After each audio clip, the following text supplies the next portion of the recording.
My name is Mariah Dodds. I am the mother of Alanah, Zayn, and Jaden Phillips. I stand before this court with a heart that is shattered beyond words, and with pain so deep words cannot fully express its weight. I lost my children. The loss of my children has created a void in my life that I will never be able to fill, and the grief I carry is something I will live with for the rest of my life. My children were my everything and kept me going every day. They were my joy, my hope, and my reason to live. Each day spent with them was a gift I cherished, and I took pride in being their mother. Every milestone they achieved, every smile they gave was a reminder of how incredibly blessed I was to have them. They brought so much love, laughter, and light into my life. Alanah was 8 years old, and she was in the second grade. She was smart, creative, artistic, independent, fearless, and had such a good heart. She loved to dance and read books. She loved singing, playing with dolls, playing restaurant, drawing, collecting rocks, and being a leader. She liked to create recipes, do her nails, practice makeup, organize things, do gymnastic moves, and still played rough with her brothers. She had a sassy side to her and wouldn't let anybody mess with her. She knew how to stand up for herself. She had a huge heart and had a nurturing personality. She looked up to me so much. She had every piece of me in her, from her beautiful heart, artistic soul, and her spunky personality. She was everything I have ever wanted and pictured.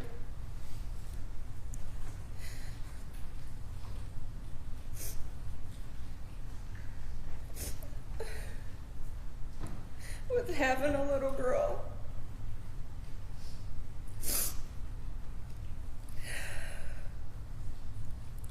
she will always be remembered for her dark brown ringlet curly hair, beautiful different color eyes, freckled nose, and having a sassy, sweet, and funny personality.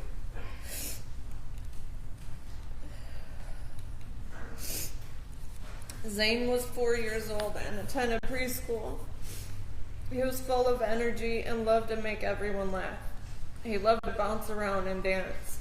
He enjoyed being funny and loved getting reactions from people.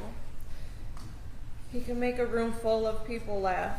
He liked superheroes and collected squishy like sensory figurines called gujitsus. He loved going to the parks and being outside like any other kid. He was super close to both of his siblings and looked up to his older brother Jaden more than anything. He loved playing games and was just starting to learn to read books. He was a tough little boy with the most sensitive, loving heart. I have never had a human being love me so much as he did. He was my little shadow. At home, he spent most of his time by my side or playing with the siblings. He slept next to me every single night. We always had a routine when it was just me and him. He was so sweet and innocent. The love and bond I had to him was indescribable. He was my baby out of all three of my children. He was just learning things, and his personality was still developing. He will always be remembered as the bright, blue-eyed, red-haired, full of energy, silly, most loving little boy. April 20th, 2024 changed my life forever. When I was told my children were no longer here, I felt like I stopped breathing, as if I died inside. All I could remember was screaming, freaking out, and trying to jump out of the hospital bed. The medical professionals had to keep putting me back to sleep because every time I woke up, my body would go into panic. My mind could not understand what was happening, and my body just reacted. Staying awake was too much for me to handle. Everyone knew my kids were gone before me, and I had to let that sink in.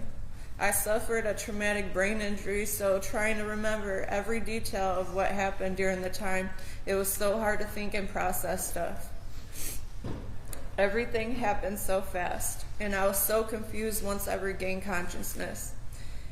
Having to leave the hospital out of the back door instead of the front did not make sense to me. News stations knocking on my front door before I could even make it home from the hospital was not the kind of spotlight I wanted, considering I was trying to process my kids were really gone. The first time I stepped into my home when I got out of the hospital was just as traumatic for me. Going home without my kids was not normal for me. I had to see everything that was left inside my home when we last left it all together. Having to see their little shoes and coats at the front door with toys laying around my living room made everything feel more realistic. I could not look at anything. I cried to my family to get it all out of my sight because every time I seen something of theirs, I felt like I was going to stop breathing. It was impossible to get everything out of my sight for the moment because my whole home is a memory of them. I am used to my home being noisy and full of laughter. Now it's quiet. It's extremely hard to be in my home now. There are many good memories, but it hurts more than anything living in something that once was full and perfect to nothing but emptiness and false hope to still wait to see them running around. I am the type of person that would not let just anyone come to my home because that is our safe place. After this accident, there were so many people in and out of my home that it was overwhelming. I encountered so many phone calls, so much paperwork, and consistent appointments when all I wanted to do was just close my eyes and pray every time I opened them that it was just a nightmare.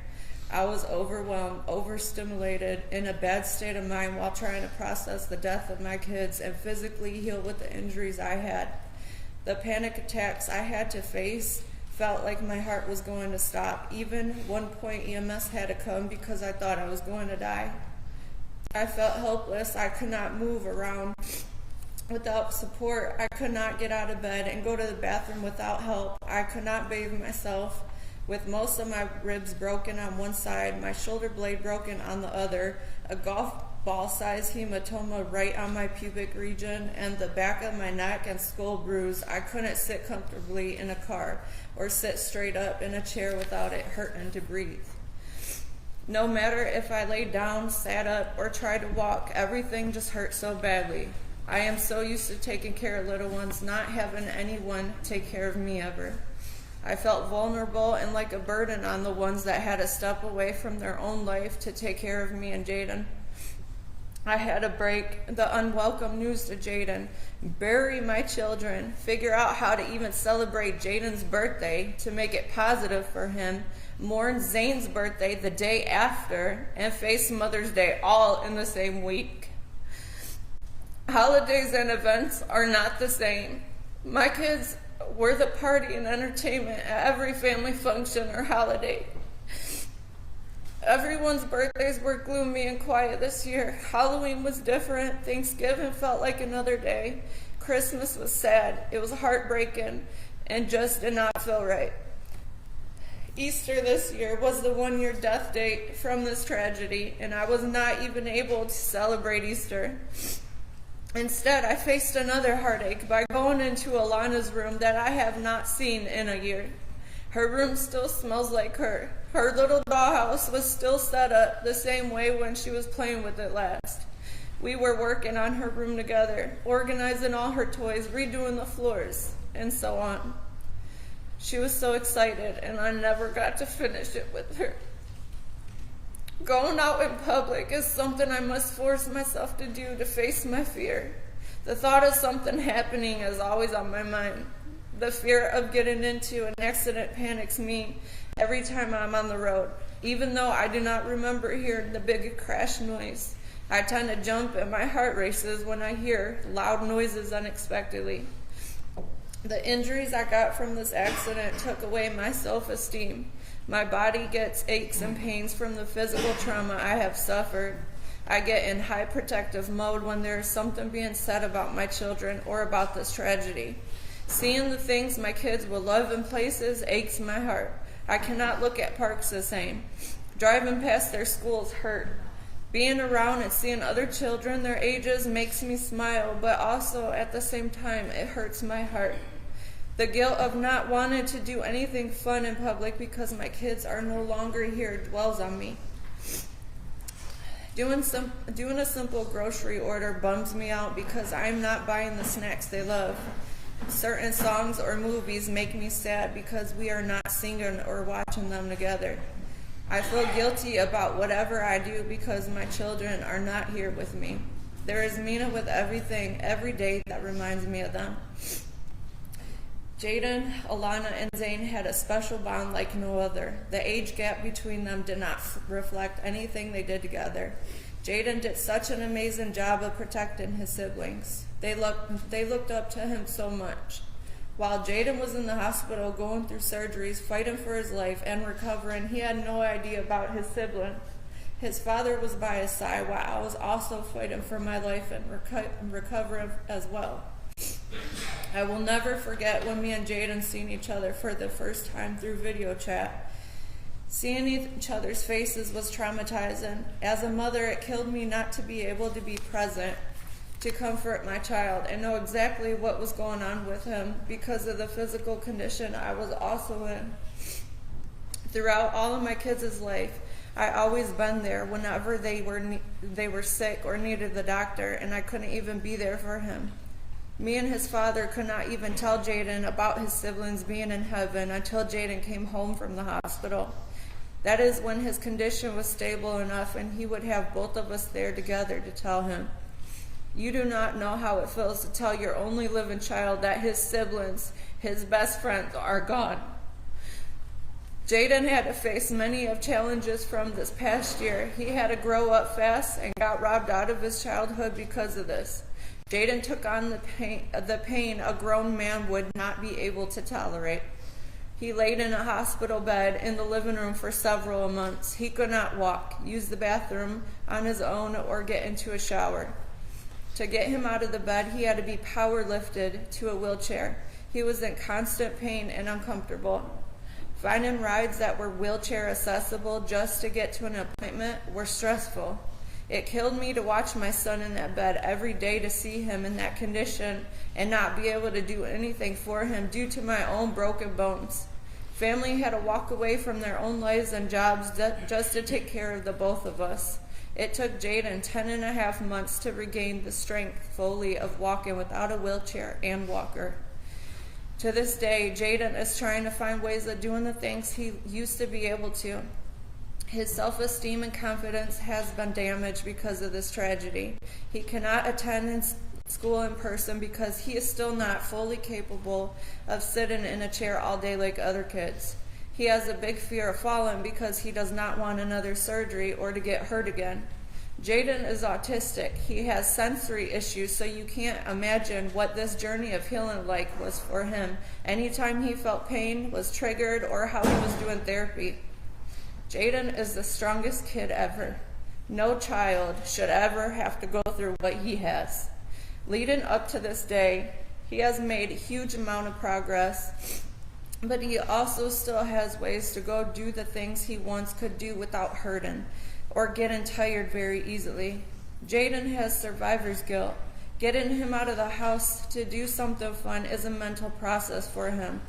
Throughout this, he has shown how brave he is and how high he keeps his spirits of losing his siblings, but also he hurts for them. As I am speaking for him, this is the statement he had to say in the most appropriate way possible.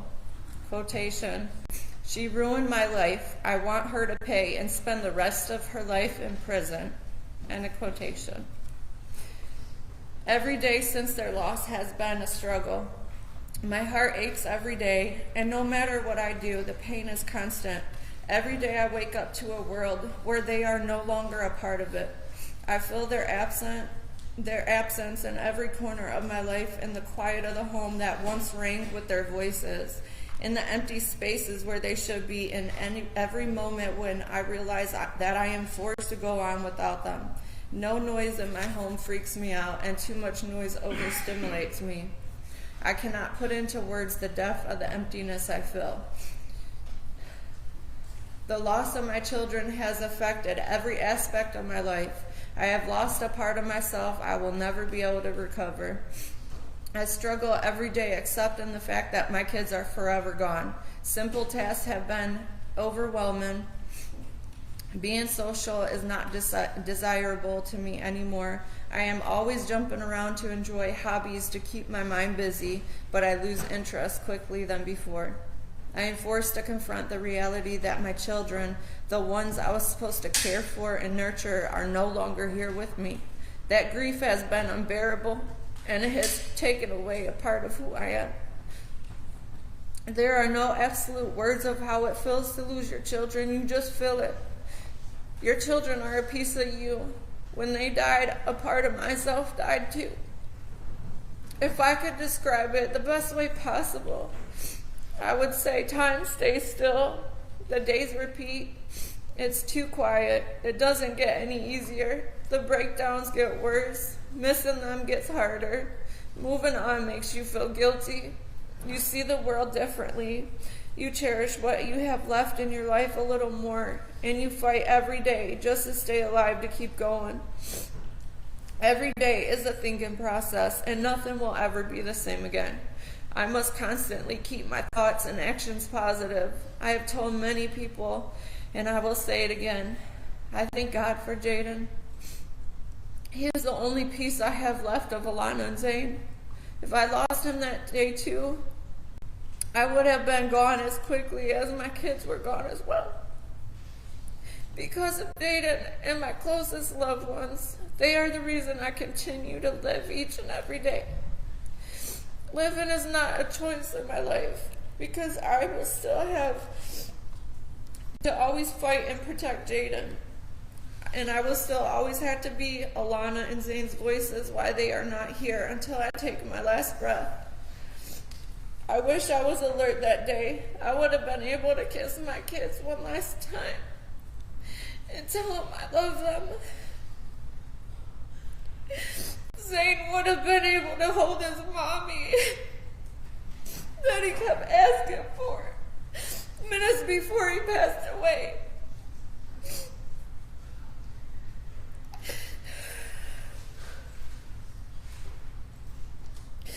The other part of me is glad I wasn't alert, because I do not think I would have been able to manage my children, seeing my children like that, or my daughter smashed into a wall.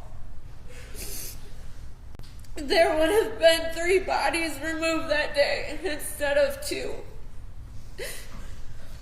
Many people have told me how strong I am. Being strong is not a choice in my life. I have to be. You never know what you would do unless you were in the situation yourself. Throughout this process, it seemed never ending.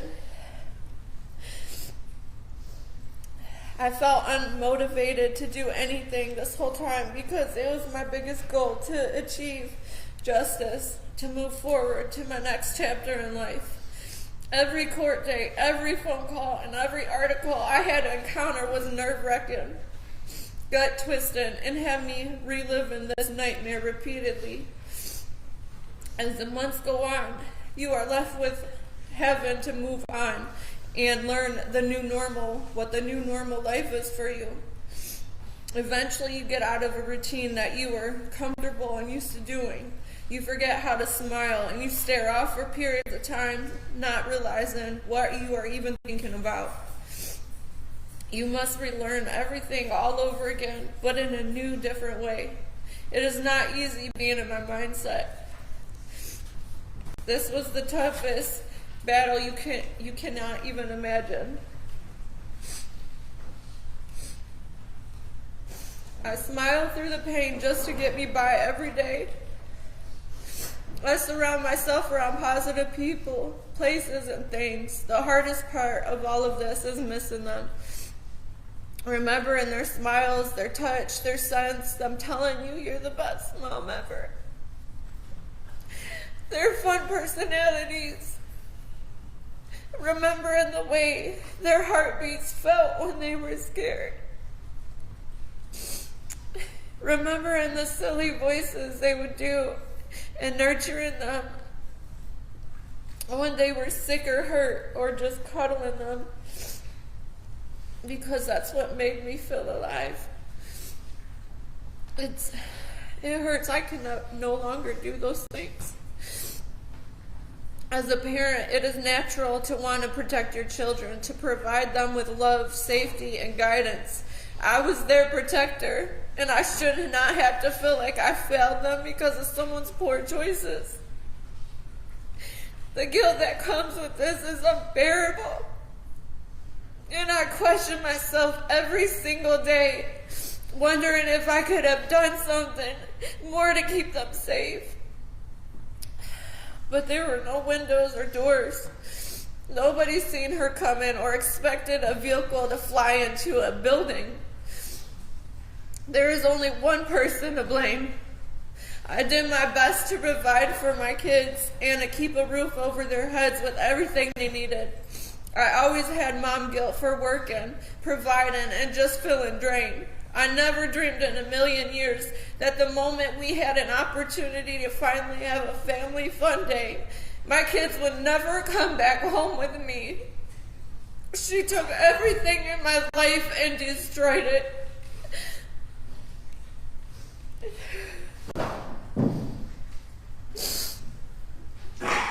Your Honor, there is no greater loss than the loss of a child, let alone two. I will not wish this pain on anybody. The best thing I was good at in life was being their mom.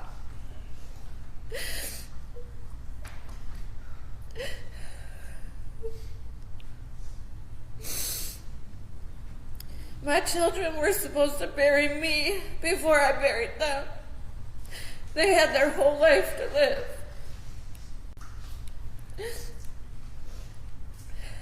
No punishment can undo what has been taken from me. But I ask that you consider the immense pain, grief, lifelong suffering, trauma, and the physical lifelong pains that I will continue to endure because of this. My life will never be the same, and I am left to navigate a world where my children are no longer with me. Justice will never bring back my children or heal the pain. But I'll be able to breathe differently, knowing the action she has caused can never hurt anybody else. Having a clean record does not mean you're a good person. Her actions just finally caught up with her, and at the end of the day, she killed two of my kids. I'll never know the answers as to why she didn't stop the first time she ran into something before coming towards the boat club.